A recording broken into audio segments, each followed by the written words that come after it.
ওকে, আমরা হচ্ছে এখন সমতলে বস্তু কণার গতি অর্থাৎ হচ্ছে নবম যে অধ্যায়টা আছে সেই নবম অধ্যায়টা স্টার্ট করব। তো শুরুতে আমরা যদি দেখে নিই যে কোন জায়গাগুলো আমাদের জন্য হচ্ছে ইম্পর্টেন্ট এমসিকিউ এর জন্য, সেটা হচ্ছে নদী পারাপার সংক্রান্ত একটা কনসেপ্ট আছে আমরা যেটা ভেক্টরের ক্ষেত্রে পড়ে আসছি। সেটা কখনো সমতরণ সমতরণ সমমন্দন সমবেগে চলমান গতির ক্ষেত্রে উপর থেকে বিনা বাধাই ভূমি থেকে উলম্বভাবে নিক্ষিপ্ত বস্তু আলফা কোণে ভূমি থেকে নিক্ষিপ্ত প্রক্ষেপকের গতি আর বিচরণকাল দীর্ঘতম উচ্চতা এবং আণবিক পাল্লা। এই চ্যাপ্টারটা বেসিক্যালি আমরা সিকিউ এর জন্য ভয় পাই, কেননা আমাদের প্রমাণ করতে বলে, বিভিন্ন ধরনের রাশি প্রমাণ করতে বলে, কোনো একটা শর্ত বলে দেয়, সেখান থেকে সেই জিনিসটা প্রমাণ করতে বলে। বাট এমসিকিউ এর ক্ষেত্রে এই চ্যাপ্টারটা আসলে খুবই সহজ। এসএসসির কনসেপ্ট দিয়ে, সরি এসএসসির কনসেপ্ট না, ম্যাক্সিমামই হচ্ছে তোমার হচ্ছে ফিজিক্সের কনসেপ্ট দিয়েই এই চ্যাপ্টারটা কমপ্লিট করা যায়। তো এই চ্যাপ্টার থেকে যে 2 থেকে 3টা এমসিকিউ আসবে, সো বলা যায় যে ইজিলি তোমরা অ্যান্সার করতে পারবে। তো চলো আমরা শুরু করি এমসিকিউ দেখি। যেমন প্রথম কোশ্চেনটা, 10 মিটার/সেকেন্ড আদিবেগে সমতরণে চলমান একটি কণা 75 সেন্টিমিটার পথ অতিক্রম করে 20 মিটার/সেকেন্ড গতিবেগ প্রাপ্ত হয়।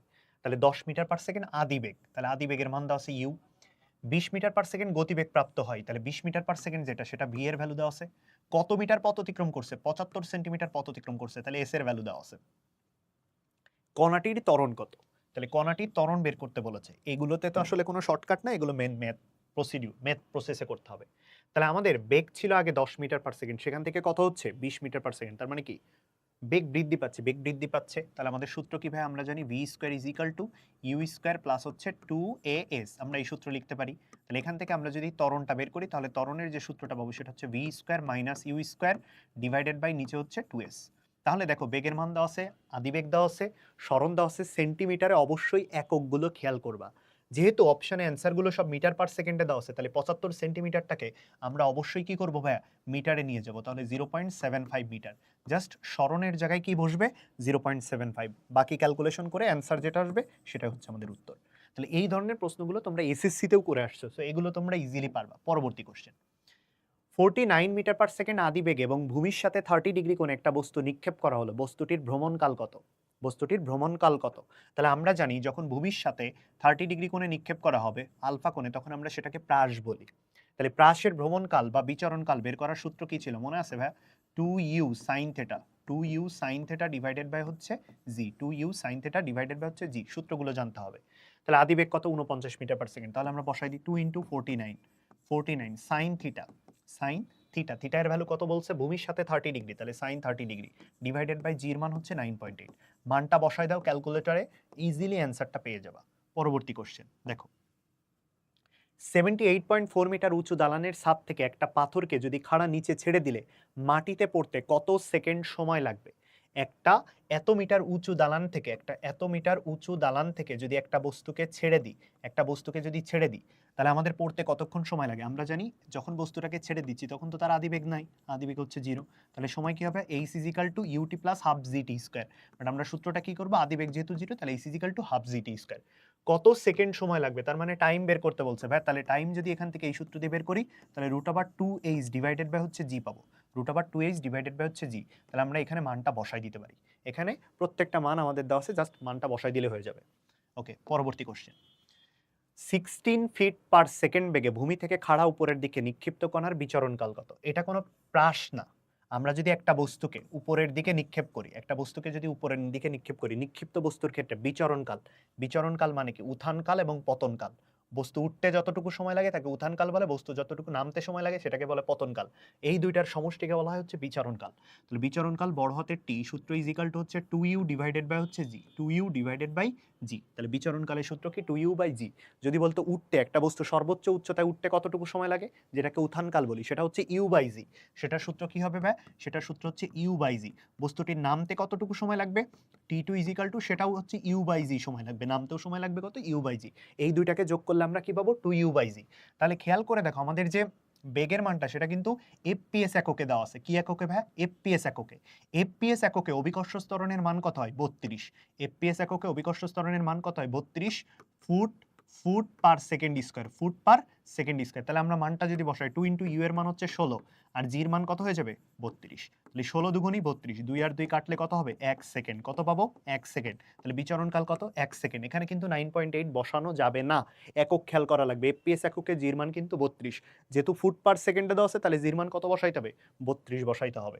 পরবর্তী কোশ্চেন, ইউ আদিবেগে ও আনুভূমিকের সাথে কোণে একটি কণা নিক্ষেপ করা হলে সর্বাধিক উচ্চতায় পৌঁছার সময় এবং বিচরণকাল, সর্বাধিক উচ্চতার পৌঁছানোর সময়টাকে আমরা বলতেছি হচ্ছে টি, এবং বিচরণকাল টি হলে নিচের কোনটি সঠিক?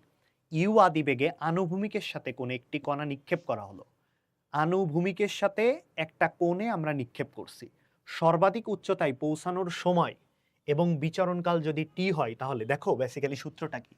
আমরা বিচরণকাল যখন একটা আনুভূমিকের সাথে একটা কোণে কোনো বস্তুকে নিক্ষেপ করবা, তখন বিচরণকাল বের করার সূত্রটা হচ্ছে 2u sign alpha divided by হচ্ছে জি। আমি যদি বলি সর্বোচ্চ উচ্চতায় এইসে উঠতে যে সময়টা লাগবে সেই সময়টা হচ্ছে এর অর্ধেক, তাহলে U sine alpha divided by হচ্ছে G. U sine alpha divided by হচ্ছে জি। একটা বস্তু সর্বাধিক উচ্চতায় উঠতে সময় লাগবে U sine alpha divided by হচ্ছে জি। তাহলে আমি কি বলতে পারি না যে টি ইজ ইকাল টু বিচরণকালটা হবে একটা বস্তু সর্বোচ্চ উচ্চতায় উঠতে যে সময় লাগবে তার দ্বিগুণ হবে। একটা বস্তু সর্বোচ্চ উচ্চতায় উঠতে সময় লাগে হচ্ছে টি, তার দ্বিগুণ কি? তার দ্বিগুণটাই হচ্ছে বিচরণকাল, তার দ্বিগুণটা হচ্ছে বিচরণকাল। তাহলে T is equal to 2 × 2t, T is equal to বড় হাতের T is equal to 2 × t, অর্থাৎ একটা বস্তু সর্বাধিক উচ্চতায় উঠতে যে সময়টা লাগবে তার যে বিচরণকালটা অর্থাৎ উঠে আবার নামতে যে সময়টা লাগবে, সর্বাধিক উচ্চতায় উঠতে যে সময় লাগবে তার দ্বিগুণ হচ্ছে বিচরণকালটা। পরবর্তী কোশ্চেন দেখো, √2u বেগে আনুভূমিকের সাথে আলফা কোণে একটা বস্তুকে শূন্যে নিক্ষেপ করা হলো। আলফার মান যদি 45 ডিগ্রি হয় তাহলে প্রক্ষিপ্ত বস্তু সর্বোচ্চ উচ্চতায় ওঠার সময় কত হবে? তাহলে সর্বোচ্চ উচ্চতায় উঠতে সময় লাগে, আমরা একটু আগেই দেখছি সূত্র কি হবে, শুধুমাত্র ইউ সাইন আলফা বাই জি। ভুল করে কিন্তু 2u সাইন আলফা বাই জি বসাই দিও না। সর্বাধিক উচ্চতায় উঠতে সময় লাগবে কত? U sine alpha divided by হচ্ছে জি। তাহলে আমরা কত বেগে বলছে? √2u বেগে, তাহলে √2 × u বসাই দিব বেগের জায়গায়। সাইন কত ডিগ্রির মান বলছে? সাইন আলফা মানে 45 ডিগ্রি কোণে। জির মান আমরা বসাই দিলাম কারণ প্রশ্নে আমাদের জি হিসাবে রাখছে, তাহলে জি রেখে দিলাম। সাইন 45 ডিগ্রি মান হচ্ছে 1/√2, কাটাকাটি করলে √2 কেটে যাবে, অ্যান্সার কি হবে? U divided by G, U divided by G. তাহলে আমাদের সর্বাধিক উচ্চতায় উঠতে কতটুকু সময় লাগবে? U by G. যদি এই প্রশ্নটাই বলতো যে বিচরণকাল কত, তাহলে 2u বাই জি হতো আমাদের অ্যান্সার। ক্লিয়ার? নেক্সট প্রশ্ন। এরপরে বলছে √2u বেগে আনুভূমিকের সাথে আলফা কোণে একটা বস্তু শূন্যে প্রক্ষিপ্ত হলো। আলফা যদি 60 ডিগ্রি হয় তাহলে প্রক্ষিপ্ত বস্তুর আনুভূমিক পাল্লা কত হবে? ভাই আনুভূমিক পাল্লার সূত্র কি মনে আছে? আনুভূমিক পাল্লার সূত্র কি ছিল? আনুভূমিক পাল্লার সূত্রটা হচ্ছে U square sine 2 alpha, U square sine 2 alpha divided by কি? G. U square sine 2 alpha divided by হচ্ছে জি, আনুভূমিক পাল্লার যে সূত্রটা। তাহলে আমরা আলফা হচ্ছে 60 ডিগ্রি হলে প্রক্ষিপ্ত বস্তুর আনুভূমিক পাল্লা কত? তাহলে আমার কত বেগে নিক্ষেপ করতেছে? আদিবেগের মানটা হচ্ছে √2 × u তার হোল স্কয়ার। সাইন কত ডিগ্রি বলছে? আলফার ভ্যালু 60 ডিগ্রি, তাহলে সাইন 120 ডিভাইডেড বাই জি, জি হিসেবে থেকে যাবে। তাহলে এখানে বসবে হচ্ছে 2u স্কয়ার সাইন 120, তাহলে সাইন 90 + 30, 90 + 30 হচ্ছে cos 30 ডিগ্রি, cos 30 ডিগ্রির ভ্যালু হচ্ছে √3/2, তাহলে ইনটু হচ্ছে √3 ডিভাইডেড বাই হচ্ছে 2, নিচে হচ্ছে জি। খেয়াল করো এই 2 আর এই 2 কেটে যাবে, তাহলে আমাদের ফর্মুলাতে এসে কি দাঁড়াচ্ছে? √3u² divided by G, √3u² divided by G, √3u² divided by হচ্ছে জি। তার মানে অ্যান্সার হচ্ছে সি। তাহলে আমাদেরকে সূত্রটা জানতে হবে, আমাদেরকে কি সূত্র জানতে হবে, তারপরে আমরা অ্যান্সার জাস্ট মানগুলো বসাই দিলে হয়ে যাবে। একজন সাঁতারু স্রোতে √2 গুণ বেগে যাত্রা করে, স্রোতে √2 গুণ বেগে যাত্রা করে সোজাসুজি নদী স্রোতের বেগের, মানে বেসিক্যালি প্রশ্নটা কি বলছে, একজন সাঁতারু স্রোতের বেগের হবে, স্রোতের বেগের √2 গুণ বেগে যাত্রা শুরু করে সোজাসুজি নদী অতিক্রম করতে পারে, পারে বলছে। তাহলে সাঁতারু কোন দিকে সাঁতার কাটবে? আমরা জানি স্রোতের বেগ এই দিকে, স্রোতের বেগ যদি এই দিক হয় এবং সে সোজাসুজি পার হয়ে গেছে বলছে পারে, তাহলে অবশ্যই নৌকাটাকে আমাকে এইভাবে চালনা করতে হবে আলফা কোণ করে। তাহলে আমরা একটু আগে স্থিতিবিদ্যার সময় পড়ে আসছি, যখন একটা ভেক্টর রাশির সাথে লব্ধিটা 90 ডিগ্রি কোণ করে থাকবে তখন আমরা সূত্র হিসাবে লিখতে পারি cos alpha is equal to এইটার বেগ ডিভাইডেড বাই হচ্ছে এইটার বেগ, তাহলে মাইনাস এইটার বেগ হচ্ছে স্রোতের বেগ, স্রোতের বেগকে আমরা ইউ ধরলাম, আর নৌকার বেগ বলছে স্রোতের বেগের দিক √2 গুণ, তাহলে √2 × ইউ হবে, তাহলে ইউ আর ইউ কেটে যাবে, তাহলে আলফা সমান সমান আমরা কি পাবো? cos ইনভার্স -1 ডিভাইডেড বাই √2, ক্যালকুলেটারে বসাও 135 ডিগ্রি পাবা। কত ডিগ্রি পাবা? 135 ডিগ্রি। তাহলে 135 ডিগ্রি কোণে যখন আমরা নৌকাকে চালাবো তখন যদি নৌকাটা সোজাসুজি পৌঁছাতে চাই তাহলে কত ডিগ্রি কোণে চালাইতে হবে? 135 ডিগ্রি। কত গুণ বেগে? √2 গুণ বেগে। কিছুটা এই প্রশ্নগুলো বারবার রিপিট হয়, সো মুখস্থ টাইপ করে ফেলতে পারো। 135 ডিগ্রি। যদি বলতো আমি 2 গুণ বেগে যাত্রা শুরু করে সেক্ষেত্রে অ্যান্সার হতো 120। যদি বলতো দ্বিগুণ বেগে তাহলে কত অ্যান্সার হতো? 120। আর যখন বলবে √2 গুণ বেগে এবং একটা কি 90 ডিগ্রি কোণ করে থাকবে তখন কত হবে অ্যান্সার? 135 ডিগ্রি। পারবা? মনে রাখবা। পরবর্তী কোশ্চেন, কত কোণে একটি বস্তুকে নিক্ষেপ করলে বস্তুটির আনুভূমিক পাল্লা আর সর্বোচ্চ উচ্চতা এইচ, আনুভূমিক পাল্লা সর্বোচ্চ উচ্চতার 4 গুণ, তাহলে আনুভূমিক পাল্লাটা হবে সর্বোচ্চ যে উচ্চতা আছে তার 4 গুণ। এই হচ্ছে শর্ত। ভাই খুবই ইম্পর্টেন্ট একটা এমসিকিউ, একটা শর্টকাট তোমাকে মনে রাখতে হবে। সম্পর্কটা হচ্ছে আর আর এইচ এর ভিতরে সম্পর্ক, আর আর এইচ এর ভিতরে সম্পর্ক কি, tan alpha is equal to 4h by R. মনে রাখবা tan alpha is equal to 4h divided by R. প্রশ্ন হচ্ছে এই সত্যটাই যে আর ইজ ইকাল টু যদি 4h হয়, আর ইজ ইকাল টু যদি 4h হয়, তাহলে আর এর মান এখানে বসাই দাও। তাহলে কত, 4h কেটে গেলে আলফার মান কত ডিগ্রি হবে, 45 ডিগ্রি হবে। সো অবশ্যই এই সূত্রটা মুখস্থ করে রেখে দাও, tan alpha is equal to 4h divided by R. তাহলে আমাদের অ্যান্সার কত, আলফা কত ডিগ্রি কোণে নিক্ষেপ করলে এই শর্তটা মেনে চলবে, 45 ডিগ্রি, 45 ডিগ্রি। পরবর্তী কোশ্চেন, একটি বুলেট 8 সেন্টিমিটার পার সেকেন্ড বেগে দেয়ালে আঘাত করে 4 সেন্টিমিটার ঢুকার পর তার বেগটা অর্ধেক হয়ে গেছে। তাহলে 8 সেন্টিমিটার বেগে প্রবেশ করছে, ধরলাম আমি ইউ বেগে প্রবেশ করার পর তার বেগ কি হয়ে গেছে, 4 সেন্টিমিটার প্রবেশ করার পর তার বেগটা আগে যেটা ছিল তার অর্ধেক হয়ে গেছে। প্রশ্ন হচ্ছে বুলেটটির মন্দন কত। তাহলে বুলেটটার মন্দন আমরা ফার্স্টে বের করব। বুলেট যেহেতু মন্দন হবে, তাহলে আমরা ত্বরণের ডিরেক্ট ফর্মুলা অ্যাপ্লাই করতে পারি, a is equal to V square minus U square divided by হচ্ছে 2s, V square is equal to U square plus 2s। এই সূত্র থেকে আসছে, যেহেতু মন্দন তাহলে মাইনাস, সেখান থেকে আমরা এটা পাবো। তাহলে আমরা মন্দনের মানটাই পাবো। দেখো প্রথমে 8 সেন্টিমিটার বেগে প্রবেশ করছে, 4 সেন্টিমিটার ঢোকার পর তার বেগটা অর্ধেক হয়ে গেছে। তাহলে আগে ছিল কত, 8 সেন্টিমিটার পার সেকেন্ড, এখন কত হয়ে যাবে 4, তাহলে এখানে হয়ে যাবে 16। আগে ছিল কত 8, তাহলে এটা হয়ে যাবে 64 ডিভাইডেড বাই কত সেন্টিমিটার প্রবেশ করছে, 4 সেন্টিমিটার, তাহলে 2 ইন্টু 4। তাহলে উপরে থাকতেছে 16 থেকে যদি 64 বিয়োগ করি তাহলে 48 হয়, 48 ডিভাইডেড বাই হচ্ছে নিচে হয় 8, তাহলে 6, কত হবে 6, সামনে একটা মাইনাস আসবে, মাইনাস দেওয়ার কারণ হচ্ছে মন্দন। তাহলে কত হবে 6 centimetre per second, 6 centimetre per second হবে হচ্ছে মন্দন। বুঝতে পেরেছো, শুরুতে ছিল ইউ, পরে হয়ে গেছে তার অর্ধেক। এখন এখানে আর একটা প্রশ্ন কি, এর পরবর্তী প্রশ্নটাই বলবে যে বুলেটটি আর কতটুকু দূরত্বে প্রবেশ করবে। খুবই একটা শর্টকাট আছে, বুলেটটি আর কতটুকু দূরত্বে প্রবেশ করবে, বুলেটটি আর কতটুকু দূরত্বে প্রবেশ করবে। সূত্রটা হচ্ছে x is equal to D divided by N square minus 1। সূত্রটা কি ভাই, x is equal to D divided by N square minus 1। ভাই এন জিনিসটা কি, আমাদের শুরুতে ছিল ইউ, এত সেন্টিমিটার দূরত্ব প্রবেশ করছে, ডি দূরত্ব প্রবেশ করার পর তার বেগ হয়ে গেছে you into 1/n, you into 1/n। প্রশ্ন হচ্ছে সে আর কতটুকু প্রবেশ করবে, এক্স, সেই এক্স বের করার সূত্র হচ্ছে এটা। তাহলে ডি সে আগে কতটুকু প্রবেশ করেছিল, 4 সেন্টিমিটার, তাহলে উপরে বসবে হচ্ছে 4 এন স্কোয়ার। আমাকে প্রশ্নে বলেছে, দেখো আমাদের প্রশ্নে বলেছে আগে ছিল ইউ, এখন হয়ে গেছে অর্ধেক, তাহলে u/2। তাহলে এই রাশিটার সাথে যদি তুমি কম্পেয়ার করো, তাহলে n এর জায়গায় কত আসবে, n এর জায়গায় 2 আসতেছে, n এর জায়গায় 2, তাহলে 4 মাইনাস হচ্ছে 1, তাহলে আমরা কত পাবো 4 ডিভাইডেড বাই 3। তাহলে অ্যান্সার কত 1.33 সেন্টিমিটার বা 4/3 সেন্টিমিটারই আছে। তাহলে এই শর্টকাটটা আমাকে মনে রাখতে হবে। প্রশ্নে যদি বলতো যে 2/3 হয়ে গেছে, আদি বেগের 2/3 হয়ে গেছে, তখন অ্যান্সার কি হবে বলো, আদি বেগের 2/3 হয়ে গেছে। তাহলে আগে ছিল ইউ, এখন হয়ে গেছে আদি বেগের 2/3, 2 ডিভাইডেড বাই 3। এখানেই আমরা ভুল করি, এন এর মান 3 বসাই দিই, এন এর মান 3 বসানো যাবে না। এইটাকে কম্পেয়ার করবা কার সাথে, ইউ ডিভাইডেড বাই এন এর সাথে। তাহলে এন এর মান তখন হয়ে যাবে হচ্ছে 3/2, এন এর মান কত হয়ে যাবে 3 ডিভাইডেড বাই 2। সো বুঝে শুনে অ্যান্সার করবা, শর্টকাটটা আগে বুঝবা, শর্টকাট সবসময় মুখস্থ করলে হবে না, শর্টকাটটা কিভাবে অ্যাপ্লাই করতে হয় সেটাও জানতে হবে।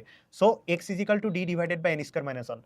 ইউ বেগে প্রবেশ করছে, ডি দূরত্ব প্রবেশ করার পর তার বেগটা ইউ ইন্টু 1/n, ইউ এর 1/n গুণ হয়ে গেছে। আরও যদি সে এক্স মিটার দূরত্ব প্রবেশ করতে চাই, তাহলে আমাদের সূত্রটা কি হবে, ডি ডিভাইডেড বাই সে আগে যতটুকু প্রবেশ করছে divided by N square minus 1। N কিভাবে বের করবা, মাথায় থাকে যেন এই দুইটা কনসেপ্ট। পরবর্তী প্রশ্ন, ভূমির সাথে 30 ডিগ্রি কোণে 30 মিটার পার সেকেন্ড বেগে কিক করা ফুটবলের 1 সেকেন্ড পর বেগ কত। আমরা এটা ফিজিক্সের কতে করে আসতাম, ভূমির সাথে 30 ডিগ্রি কোণে 30 মিটার পার সেকেন্ড বেগে কিক করা ফুটবলের 1 সেকেন্ড পর বেগ কত ভাই, 1 সেকেন্ড পর বেগ কত।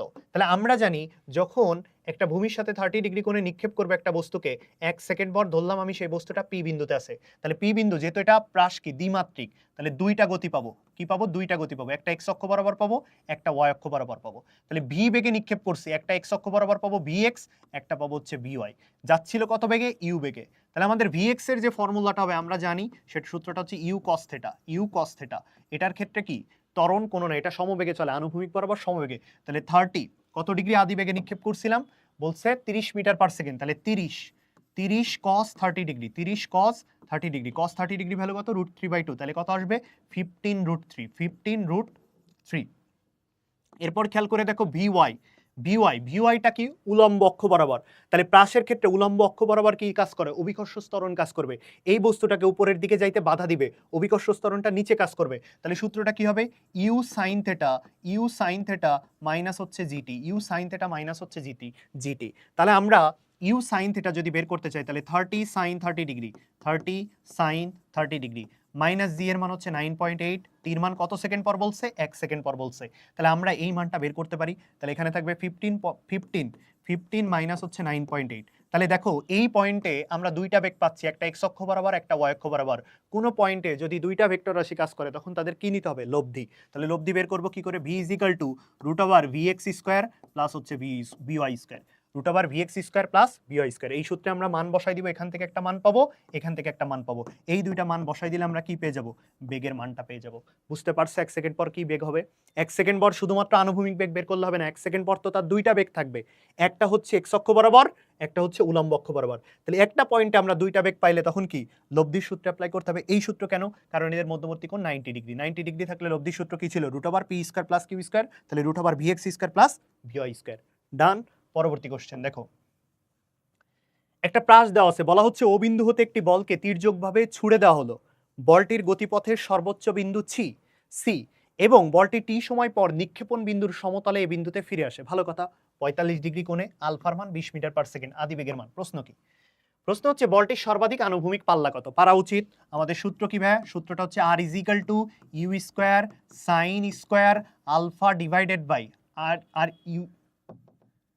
আর is equal to U square sine two alpha divided by হচ্ছে G. R is equal to, কথা সকালবেলা থেকে আসলে ক্লাস নিয়ে যাচ্ছে, এর জন্য কথায় সমস্যা হয়ে যাচ্ছে। দেখো, R is equal to U square sine two alpha divided by হচ্ছে জি। তাহলে বলটির সর্বাধিক আনুভূমিক পাল্লা কত?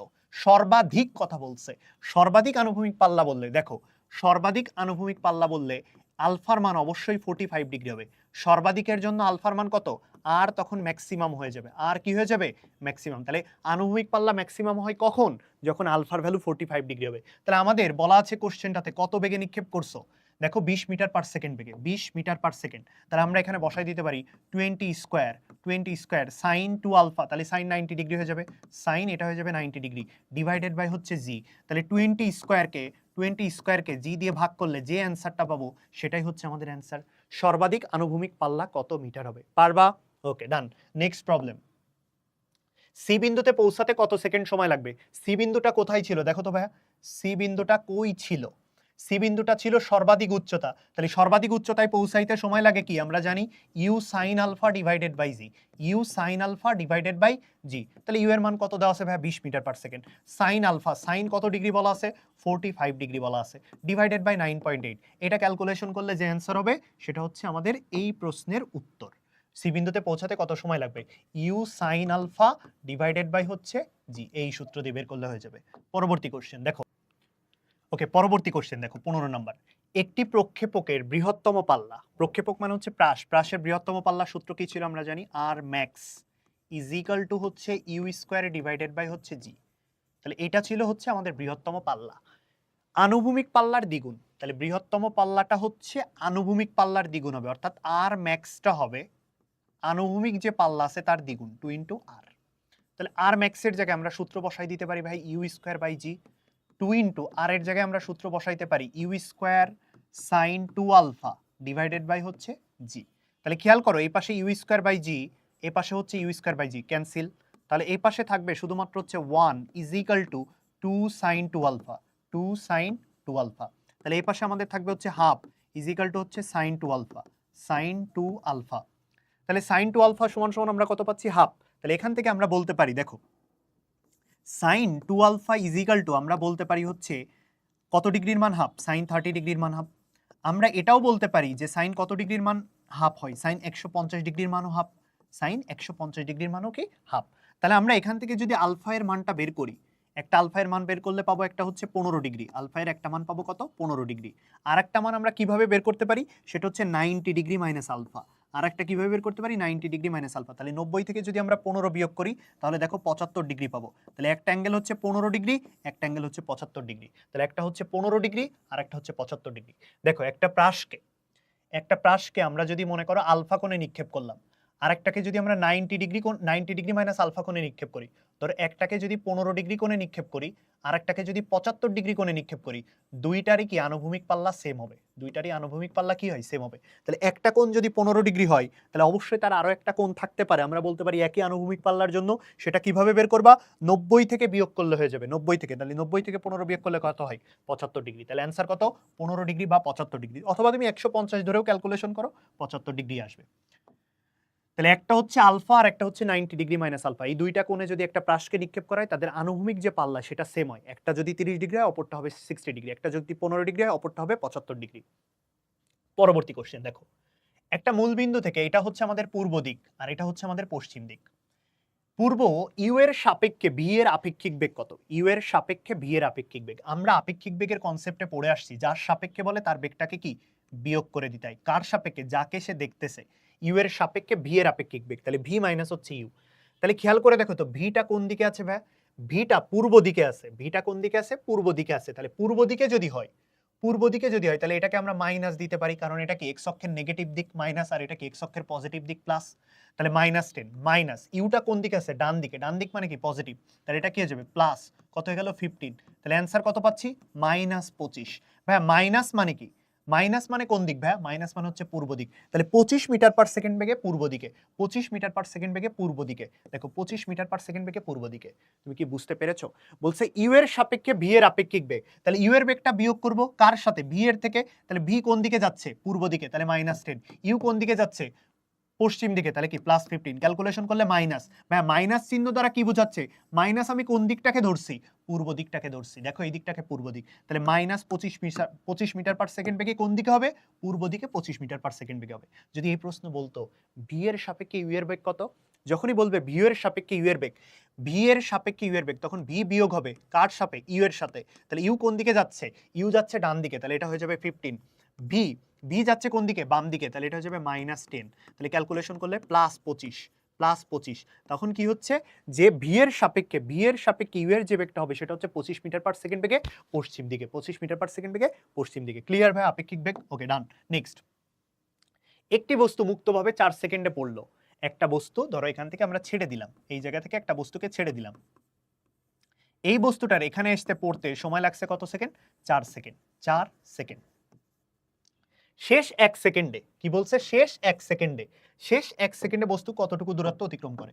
তাহলে আমি মনে করলাম 1 সেকেন্ডে বস্তুটা এতটুকু আসছে, 2 সেকেন্ডে বস্তুটা এতটুকু আসছে, 3 সেকেন্ডে এতটুকু আসছে, 4 সেকেন্ডে এতটুকু আসছে। তাহলে শেষ 1 সেকেন্ড কোনটা ভাই, এইটা।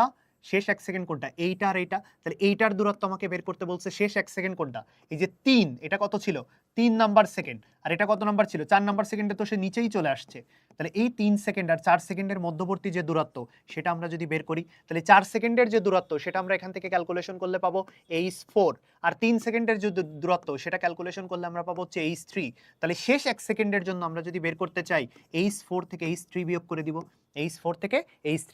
তাহলে h4 থেকে, যেহেতু মুক্তভাবে পড়তেছে, তাহলে সূত্র কি, হাফ জি টি স্কোয়ার, তাহলে হাফ ইন্টু জি ইন্টু চতুর্থ সেকেন্ডের বর্গ, হাফ জি টি স্কোয়ার মাইনাস হাফ জি 3 নাম্বার সেকেন্ডের বর্গ টি স্কোয়ার। তাহলে আমি হাফ জিটা যদি কমন নিই, হাফ জিটা কমন নিলে, তাহলে এখানে পাবো হচ্ছে T4 তার স্কোয়ার, আর এখানে পাবো হচ্ছে T3 তার স্কোয়ার। তাহলে চতুর্থ সেকেন্ডের জন্য আমরা এখানে মান বসাও 16 হবে, আর 3 সেকেন্ডের জন্য কত হবে 9। তাহলে 16 থেকে 9 বিয়োগ করলে হচ্ছে 7, তাহলে 7g ডিভাইডেড বাই হচ্ছে 2। তাহলে কতটুকু দূরত্ব অতিক্রম করবে, 7g ডিভাইডেড বাই 2। শর্টকাট হিসেবে অ্যাপ্লাই করতে পারো শেষ সেকেন্ডে, শেষ যে সেকেন্ডটা বলবে, যদি বলে 5 সেকেন্ডে, তাহলে 5 মাইনাস কি, হাফ জি ইন্টু 5 মাইনাস 4, 5 স্কোয়ার মাইনাস কত, 5 স্কোয়ার মাইনাস হচ্ছে 4 স্কোয়ার। তাহলে সূত্রটা কি দাঁড়ালো, হাফ জি, যে সেকেন্ডটা বলবে এন দিয়ে, এন এখানে হচ্ছে মাইনাস হচ্ছে 1, একটা সেকেন্ড কম হবে, সেটার বর্গ হয়ে যাবে এখানে।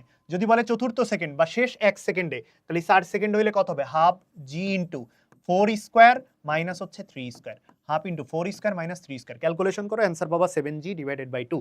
নেক্সট প্রশ্ন দেখো, সরল রেখায় গতিশীল একটি কণা 2 মিটার পার সেকেন্ড সমত্বরণে 30 সেকেন্ড যাবত চলে, গড় বেগ 60 মিটার পার সেকেন্ড হলে তার আদি বেগটা কত সেটা বের করতে বলছে। ভাই গড় বেগের ফর্মুলা কি, গড় বেগ ভি এভারেজের ফর্মুলা হচ্ছে U plus V divided by হচ্ছে 2, U plus V divided by হচ্ছে 2, এটা হচ্ছে গড় বেগের ফর্মুলা। তাহলে আমাকে গড় বেগটাই দিয়ে রাখছে দেখো, এবং আমাকে বলা আছে একটা কণা 2 মিটার পার সেকেন্ড সমত্বরণে 30 সেকেন্ড যাবত চলে। তাহলে ইউ আদি বেগ ছিল একটা বস্তুর, সে কতক্ষণ সেকেন্ড চলছে, 30 সেকেন্ড চলছে। 30 সেকেন্ড যাবত চলে গড় বেগ, এই 30 সেকেন্ডে তার একটা গড় বেগ পাওয়া গেছে, ভি এভারেজ বেগ। সেই মানটা হচ্ছে ইউ প্লাস, সেই মানটা কত বলছে, গড় বেগে 60 মিটার পার সেকেন্ড, গড় বেগটা বলে দিছে 60।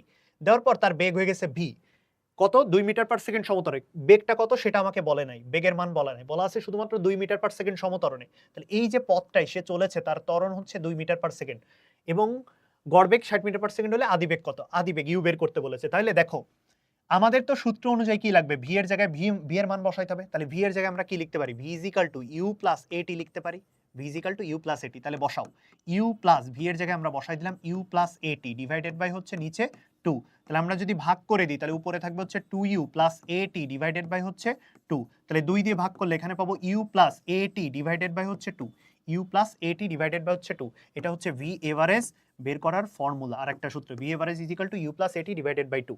মেইন প্রসেসেই আসবা, ঠিক আছে, যত যাই কিছু এত কিছু শর্টকাট মনে রাখার দরকার নেই, মেইন প্রসেসে আসবা।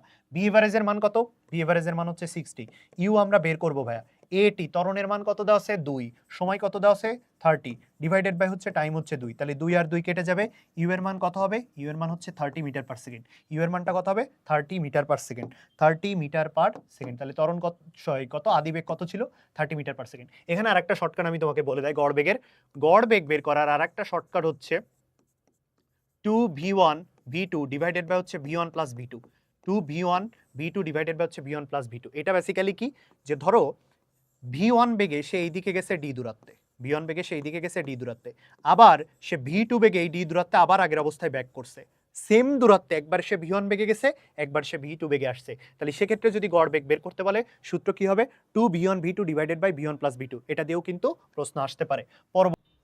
তোমরা যারা রাজশাহী বা রাজশাহীর আশেপাশে থাকো, তারা যারা ইউনিভার্সিটি স্ট্যান্ডার্ড প্রিপারেশন নিতে চাচ্ছ, যারা ক ইউনিট খ ইউনিট গ ইউনিটে পরীক্ষা দিবা, তারা ইউসিসি রাজশাহী শাখায় আমাদের হচ্ছে পেজে যোগাযোগ করতে পারো, অথবা আমাদের দেওয়া যে হোয়াটসঅ্যাপ নাম্বার আছে সেই নাম্বারে যোগাযোগ করতে পারো। এই মুহূর্তে আমাদের যে ভার্সিটি অ্যাডমিশন কোচিং আছে, অর্থাৎ ক ইউনিট খ ইউনিট গ ইউনিট, সেই ইউনিটগুলোর জন্য হচ্ছে 3000 টাকা ছাড়ে ভর্তি চলছে।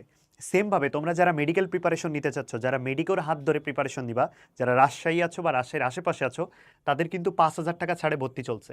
তো তোমরা যারা এই মুহূর্তে ভর্তি হতে চাচ্ছ, যারা 5000 টাকা ছাড়ে এবং 3000 টাকা ছাড়ে ভর্তি হতে চাচ্ছ, তারা অবশ্যই আমাদের এই হোয়াটসঅ্যাপ নাম্বার লাস্টে 30 এই নাম্বারটাতে যোগাযোগ করতে পারো, অথবা আমাদের পেজে যোগাযোগ করতে পারো।